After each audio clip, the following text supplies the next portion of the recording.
Le programme d'évangélisation atteint des milliers de personnes en Zambie. Les initiatives de l'Église adventiste du 7e jour dans la région transeuropéenne réaffirment un engagement envers l'amour, la croissance et la prédication de l'Évangile. Le projet de fouille de dinosaures offre une aventure éducative pour tous les âges aux États-Unis. Le congrès du sud de l'Asie et du Pacifique se termine avec plus de 400 baptêmes aux Philippines. Ces histoires inspirantes et bien d'autres maintenant sur ANN.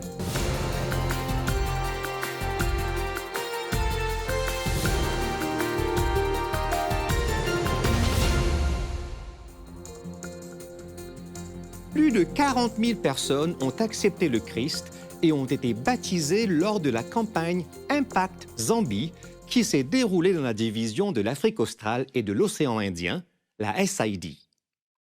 Des centaines de pasteurs et de membres d'Église répartis à travers le pays ont prêché dans les tribus, les prisons et les villages du nord au sud. Noël Sibanda, directeur de la communication de la SID, nous en dit plus. Je suis ravi de vous annoncer qu'à ce jour, 40 155 personnes ont été baptisées en 2 semaines grâce au programme Impact. Surnommée Impact Zambie, la campagne d'évangélisation dans la SID, la division de l'Afrique australe et de l'océan Indien, s'est tenue dans les 2 unions de la Zambie, à savoir les unions de fédération du sud et du nord de la Zambie. Plus de 900 sites d'évangélisation ont été établis avec l'aide de pasteurs venant de toute la SID. Lors d'Impact Zambie, les pasteurs et les laïcs ont uni leurs forces pour diffuser la bonne nouvelle de notre Seigneur et Sauveur Jésus-Christ, et plus de 40 000 personnes ont été baptisées. Le siège de la SID a envoyé plus de 2000 prédicateurs pour cette campagne.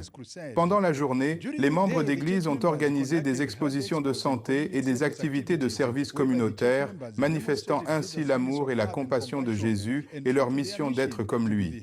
Des milliers de familles ont été aidées et Impact Zambie aura probablement encore des effets retentissants après le départ des prédicateurs.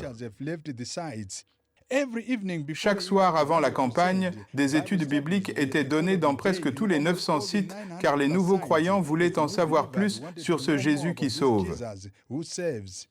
Dr Passmore Mulambo, directeur des ministères personnels pour la SID et responsable de Impact Zambie, a témoigné que ce programme était une noble initiative qui a dirigé des milliers de nouvelles âmes vers notre Seigneur et Sauveur Jésus-Christ. Dieu travaille et fait des miracles. Nous répondons aux initiatives « J'irai »,« un membre »,« une âme », l'implication totale des membres. À la fin de la première phase de Impact Zambie, plus de 40 000 nouvelles personnes ont donné leur vie à Jésus. Des dizaines de piscines recouvraient la Zambie pour baptiser les nouveaux croyants. Au nom du Père et du Fils et du Saint-Esprit. Je me sens bien. C'est une bonne décision. Après un long moment, j'ai trop attendu pour me faire baptiser. C'était une expérience intense et je remercie Dieu pour ce moment qui m'a rapproché de lui. Je suis heureuse d'accepter Jésus comme mon sauveur. Le travail qui se développe de manière constante en Zambie est excitant. Les miracles se produisent-ils encore? C'est une question profonde que de nombreux croyants se posent encore. Et la réponse est oui.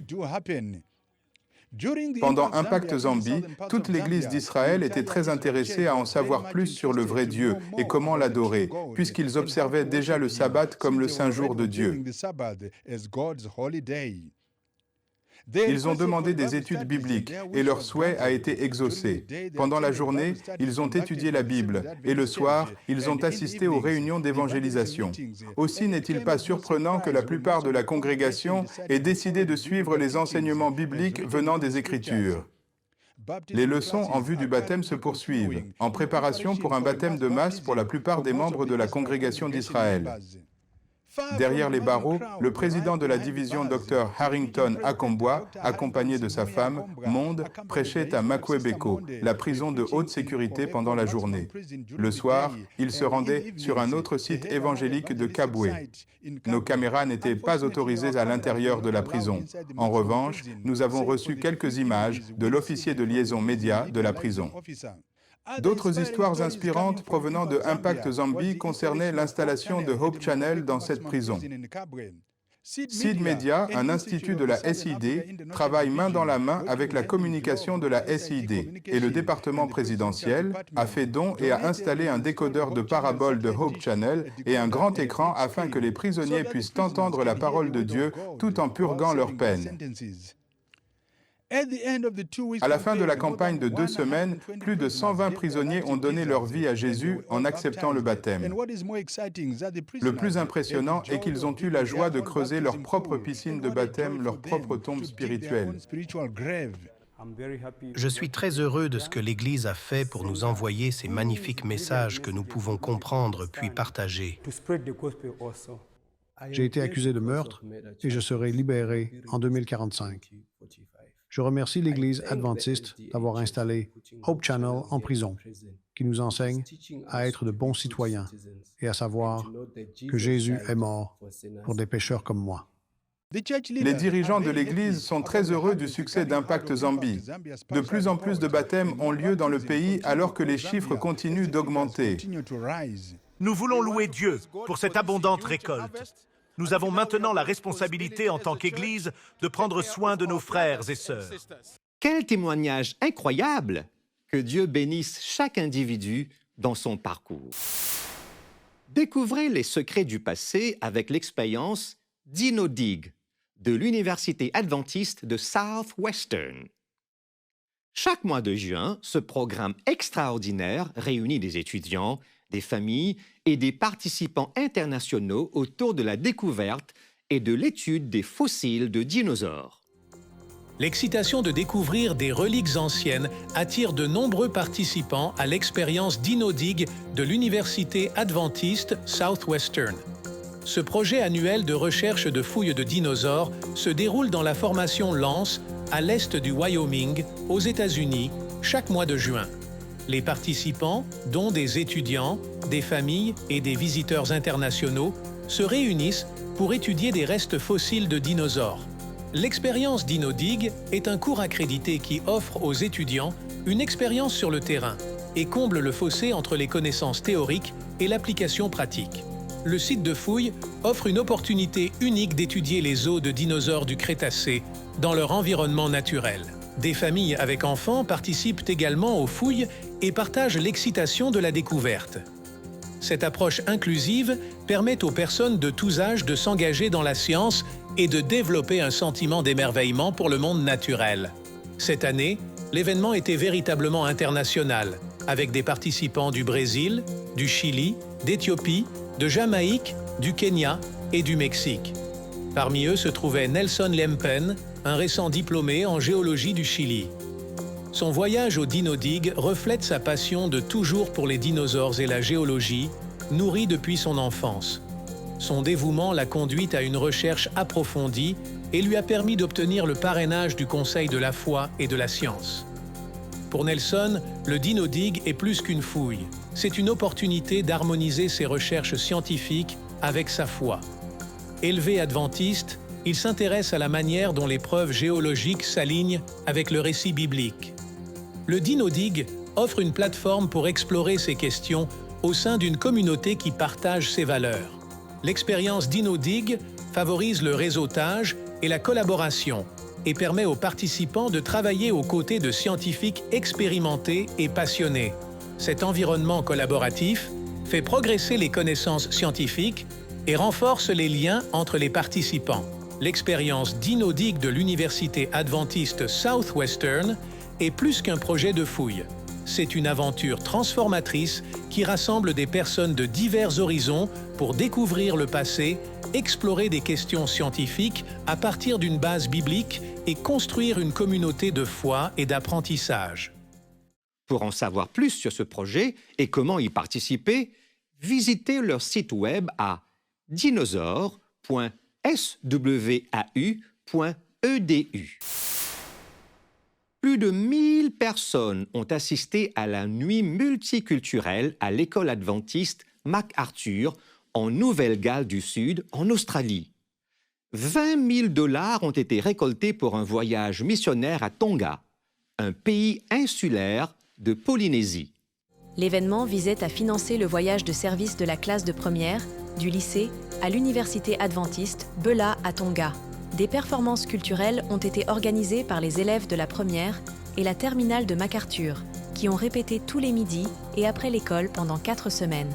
Le programme multiculturel comprenait de la nourriture, des fresques et des présentations de Tonga, Samoa, des Philippines, du Chili, de l'Inde, des Fidji, du Népal, des îles Cook et du détroit de Torres. 27 étudiants, dont beaucoup ne viennent pas d'un environnement adventiste ou chrétien, partiront en voyage missionnaire. Ce sera une occasion de démontrer l'amour de Dieu à travers le service. Le projet consiste à rénover des salles de classe à l'université adventiste de Beulah et à fournir des produits essentiels à la communauté. Imaginez un couple de 3 filles adolescentes déménageant en Russie pendant le démantèlement de l'Union soviétique. Dans cet épisode de Mission 150, Sam Neves et David Trim sont rejoints par le pasteur Ted Wilson, président de la Conférence générale des Églises adventistes du 7e jour. Il partage ses expériences et celles de sa famille en tant que missionnaire durant quelques décennies en Afrique de l'Ouest et dans l'ancienne Union soviétique dans les années 1980 et 1990. Le contexte en Russie à cette époque était difficile. L'Union soviétique s'était sensiblement désintégrée. Il était difficile de trouver de la nourriture. Nancy devait la chercher. Elle a fait la queue pour des oignons une fois, pendant 45 minutes. Finalement, le dernier oignon a été vendu à la personne devant elle.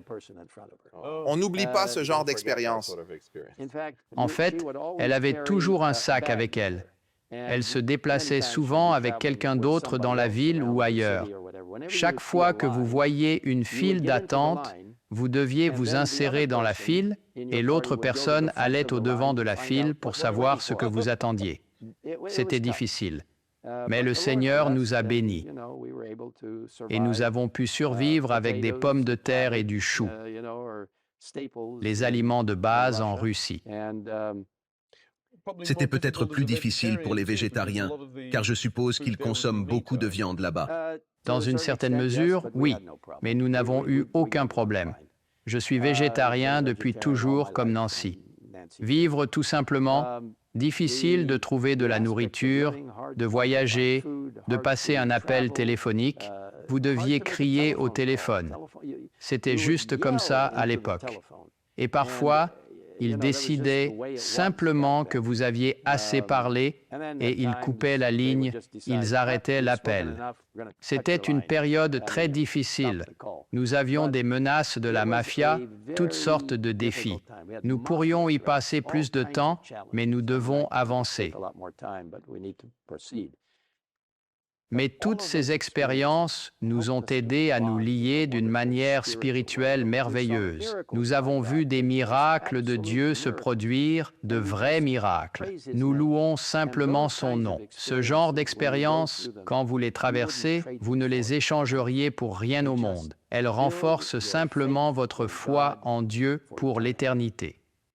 Pour visionner l'épisode complet et d'autres vidéos approfondissant la foi adventiste du 7e jour et son histoire, visitez notre chaîne officielle sur YouTube. Pendant les 5 dernières semaines, nous avons mis en lumière comment l'amour du Christ se manifeste à travers l'Europe. Aujourd'hui, alors que nous concluons notre série spéciale mettant l'accent sur l'initiative de l'Église dans la région transeuropéenne, nous réaffirmons notre croyance dans le pouvoir transformateur de la foi en action. En 2023, la division transeuropéenne a accueilli de nombreux projets sur l'ensemble de son territoire, soutenus par les dirigeants de la Conférence générale et d'autres pasteurs et évangélistes. Nous sommes reconnaissants pour l'initiative Christ pour l'Europe, qui nous a permis de démontrer l'amour de Christ pour les uns et les autres, et pour les personnes perdues.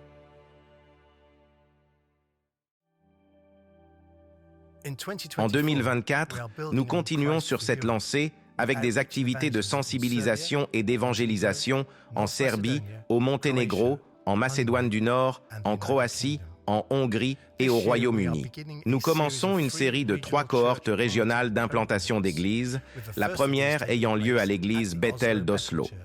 Anthony Wagener-Smith, directeur de la mission adventiste de la division transeuropéenne, partage notre dernière histoire. En février de cette année, un groupe de planteurs d'églises de toute l'Europe du Nord s'est réuni pour un module d'implantation d'églises à Oslo, en Norvège. Au cours des 20 dernières années, la croissance moyenne annuelle des nouvelles églises dans la division était de 7. Dans la majorité des unions et des champs, le nombre total d'églises était stabilisé ou en déclin dans certaines de nos régions les plus séculaires, jusqu'à 19%. Cette année seule, en 2024, grâce à la passion de nos membres, anciens, pasteurs et dirigeants, nous lançons 45 à 50 nouvelles histoires dans cette division, pour avoir plus d'églises, mais aussi pour former des dirigeants, pour remplacer le passé, mais aussi pour planter l'avenir. Merci d'avoir regardé ce rapport. Nous nous engageons à continuer à aimer, grandir et partager l'Évangile.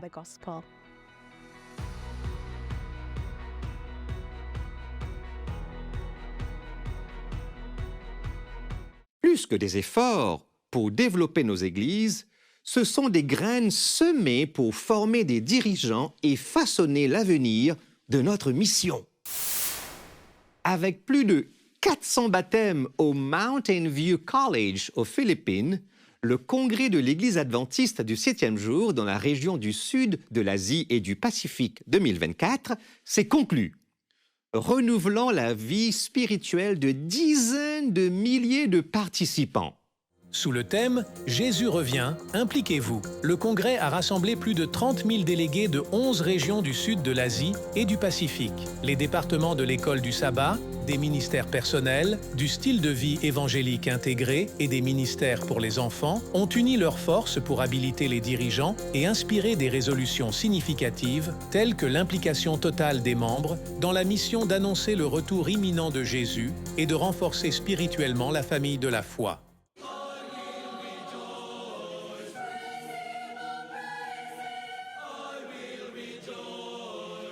Les participants ont également renouvelé leurs perspectives pour partager l'amour de Dieu à travers des initiatives d'évangélisation numérique, de ministères communautaires et de partenariats mondiaux. En affichant des images de l'église adventiste du 7e jour à Bagdad, le pasteur Ayrton Köhler, secrétaire exécutif de l'église adventiste mondiale, a annoncé l'envoi du premier missionnaire en Irak. Le pays est situé dans la fenêtre 10-40, où de nombreuses populations n'ont pas encore entendu l'Évangile. Le nouveau pasteur missionnaire vient de la région du sud de l'Asie et du Pacifique. Grâce à vos offrandes pour la mission, grâce à vos prières, mais surtout en raison de votre engagement envers notre mission mondiale,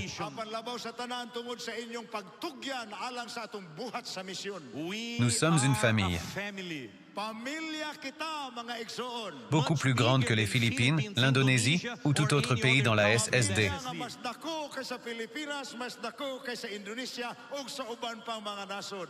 Lorsque nous sommes ensemble en famille, nous pouvons faire plus. Nous pouvons accomplir davantage. Et nous pouvons aller jusqu'aux extrémités de la terre.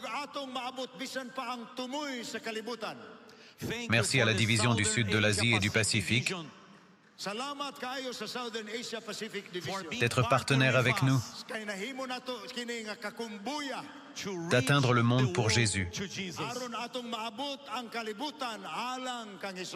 Dans une interview avec Hope Channel Philippines, le président de l'Église adventiste du 7e jour dans la région du sud de l'Asie et du Pacifique a exprimé sa gratitude aux délégués pour leur engagement envers le royaume céleste et la famille adventiste mondiale.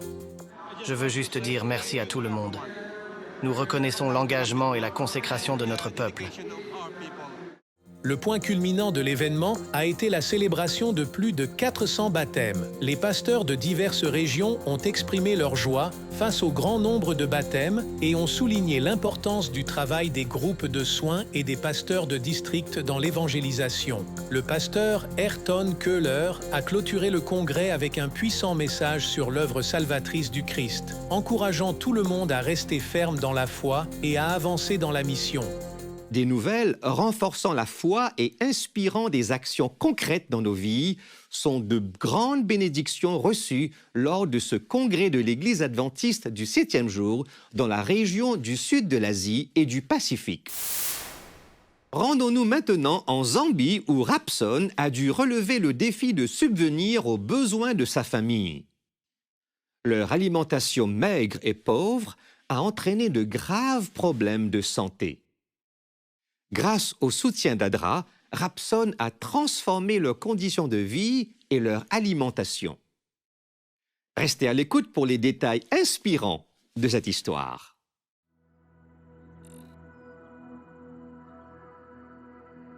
Ma famille n'était pas en bonne santé. Mon petit-fils était maigre et souffrait de malnutrition. Je m'appelle Rapson et je vis en Zambie. Je cultivais du maïs et des feuilles de citrouille, mais notre alimentation n'était pas assez variée. Au centre de santé local, ils ont dit que mon petit-fils, Emmanuel, était mal nourri. On nous a dit de lui donner des haricots et des œufs, mais on ne pouvait pas se les permettre. J'ai demandé pourquoi mon petit enfant ne prenait pas de poids et pourquoi ses jambes, ses mains et son visage étaient enflés. Nous avons eu du mal à fournir de la nourriture à nos enfants. Nous nous couchions affamés et les enfants pleuraient de faim.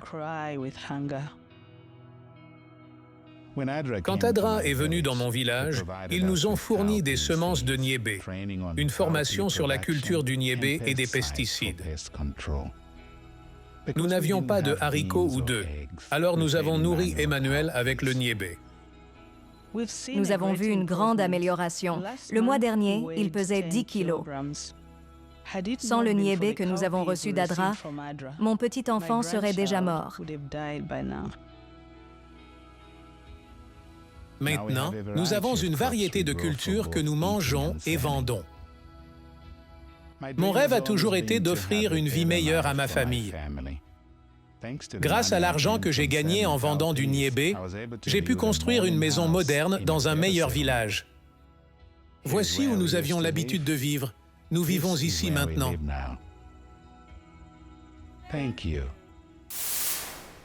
Retournons dans l'histoire à la fin de 1939, lorsqu'un médecin adventiste américain a accepté l'appel à servir en tant que missionnaire en Asie du Sud-Est. Son voyage difficile au milieu des horreurs de la Seconde Guerre mondiale commence à Phuket, en Thaïlande. À la fin de l'année 1939, le docteur Arthur Geschke accepte un appel à servir comme missionnaire médical en Asie du Sud-Est. Lui, sa femme et leur fils en bas âge quittent San Francisco à bord d'un paquebot japonais en direction de la Thaïlande. La mission du docteur Geschke consiste à développer une clinique à Phuket, une île située au large de la côte sud-ouest du pays et peuplée de quelques 50 000 habitants. Après avoir pris connaissance du travail de l'Église dans divers endroits, les chefs d'entreprise et les responsables municipaux de Phuket ont proposé de soutenir la création de la clinique. Le jour de l'ouverture de la clinique, le docteur Geschke a opéré un patient gravement malade. L'homme avait été refusé dans un hôpital public et on lui avait dit qu'il n'y avait plus rien à faire pour lui. Le docteur Geschke a gagné la confiance de la communauté lorsque le patient s'est rétabli. En l'espace d'un mois, la clinique traitait 60 patients ambulatoires par jour, et les 15 lits qu'elle avait mis en place pour les patients ambulatoires étaient occupés en permanence. Il semblait que pratiquement toutes les personnes importantes de la ville connaissaient le docteur Geschke et le considéraient comme un ami, a rapporté un administrateur de la mission quelques années plus tard. Il ajoute, ils nous ont parlé de plusieurs personnes qu'il avait sauvées de la mort et du grand bien qu'il avait fait. L'entrée des États-Unis dans la Seconde Guerre mondiale en décembre 1941 a mis un terme au travail florissant de la clinique de la mission de Phuket, après seulement 1 an d'activité. Le docteur Geschke a contacté le consul britannique de Phuket et a reçu l'ordre d'arriver avec sa famille sur la plage dans 10 minutes. Là, ils ont été pris en charge par un navire britannique en route pour Singapour. Le navire est survolé par des bombardiers japonais, mais ceux-ci n'attaquent pas. Probablement parce que le capitaine a ordonné que le drapeau britannique soit retiré et remplacé par le drapeau de la Thaïlande, allié du Japon. La famille Geschke et d'autres missionnaires ont embarqué sur le dernier cargo américain en partance de Singapour avant que la ville ne soit capturée. Le navire fait route vers le Cap, en Afrique du Sud, la traversée du Pacifique étant jugée trop dangereuse. Une partie de l'équipage a déserté au Cap, mais le navire a continué à traverser l'Atlantique, naviguant en zigzag pour échapper aux torpilles ennemies. Il est arrivé sain et sauf à New York 2 mois plus tard. La clinique de la mission de Phuket, connue plus tard sous le nom d'Hôpital Adventiste de Phuket, a rouvert ses portes en juillet 1949. De nouvelles structures ont été construites au fil des décennies et les services de l'hôpital ont été étendus. Rebaptisé Hôpital missionnaire de Phuket en 2002, c'est un hôpital de 83 lits géré par l'Union de la mission d'Asie du Sud-Est. Après s'être retiré de la pratique médicale à plein temps, le Dr Geschke s'est installé dans une maison de montagne près du parc national Yosemite, en Californie aux États-Unis, et a continué à pratiquer la médecine sur une base limitée jusqu'à l'âge de 80 ans. Il est décédé peu avant son 93e anniversaire. Le Dr Geschke a passé sa vie au service des autres et son héritage perdure encore aujourd'hui. Aujourd'hui, l'hôpital missionnaire de Phuket témoigne de la vision et de la compassion du Dr Geschke. Pour plus d'histoires inspirantes sur les missionnaires pionniers, visitez encyclopédia.adventiste.org. Merci de nous avoir rejoints pour cette expérience multiculturelle à travers les nouvelles de service, de foi, d'amour du prochain et d'espoir de l'Église adventiste du 7e jour dans le monde entier. Vous pouvez accéder à d'autres bonnes nouvelles en rejoignant les chaînes officielles de l'Église adventiste du 7e jour sur YouTube, Instagram et Facebook, ainsi que sur le site web d'ANN, adventiste.news. Partagez votre parcours de foi et soumettez vos demandes de prière sur nos chaînes. Notre équipe s'engage à prier pour vous 24 heures sur 24 et 7 jours sur 7. Avant de vous dire au revoir, je vous laisse avec les paroles inspirantes de 1 Pierre chapitre 3, le verset 12. Le texte dit ceci: « Car les yeux du Seigneur sont sur les justes, et ses oreilles sont attentives à leurs prières. » À la semaine prochaine donc, pour une nouvelle édition d'ANN. Que Dieu vous bénisse.